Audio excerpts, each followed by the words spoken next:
আগে চেক করো, তারপরে বিশ্বাস করবা, ঠিক কিনা? তাহলে এখন থেকে একটা কিছু শুনলে বিশ্বাস করবেন। একজন এসে বলল, ভাইজান আপনার মেয়েরে দেখলাম আরেক ছেলের সাথে বাজারে ঘোরাফেরা করে, ওই রমনার বটমূলে দেখলাম আপনার মেয়ে আরেক ছেলেরে নিয়ে ফষ্টি নষ্টি করে, লোকের কথা বিশ্বাস করে বাসায় যে মেয়ের চুলের মধ্যে ধরে মাইর, আইজো মার কাইলো মাইর। এরকম হইতে পারে না? হয়তো ওই লোক আপনার মেয়ের মতো দেখতে আরেক মেয়েকে দেখছিল। এরকম হয় কিনা সমাজে? একজন এসে বললো, ভাই আপনি এখানে ভাবিরে তো দেখলাম ওই জায়গায় আরেক লোকের সাথে ঘোরাফেরা করতেছে, খবর রাখেন না বাসা? আপনি রেগে মেগে, ঘটনা কি? আমার খেয়ে আমার পরে আরেকজনের সাথে, যে এই বাড়িতে যে মায়ের, কোনো কথা নেই।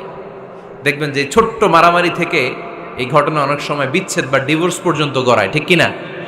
ওই যে শোনা কথায় কান দিচ্ছেন, ফাতাবাইয়ুন, আপনি চেক করেন নাই। হয়তো আপনার স্ত্রীর মতো দেখতে বা আপনার স্ত্রী যে জামা পরে, যে পোশাক পরে, এরকম পোশাক পরে আরেক নারীকে দেখছে, আপনার বউ না এটা।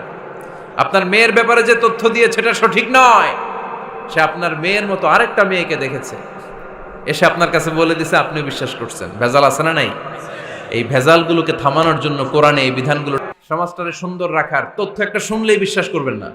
সিলে কান নিয়ে গেছে শুনলেই সিলের পিছনে দৌড়, নাকি? কি করবেন? আগে কানে হাত দিয়ে একটু দেখবো কান দুইটা আছে না নাই, তারপরে চিলের পেছনে দৌড়ানো। তাহলে এখন থেকে আমরা তথ্য একটা শুনলে বিশ্বাস করব। তাহলে কি করবেন? বলতে হবে কি করবেন? যাচাই বাছাই, জাস্টিফিকেশন অফ দ্য নিউজ। কোন নিউজ জাস্টিফিকেশন ছাড়া আমরা প্রচার করব, বিশ্বাস করব, শেয়ার করব না।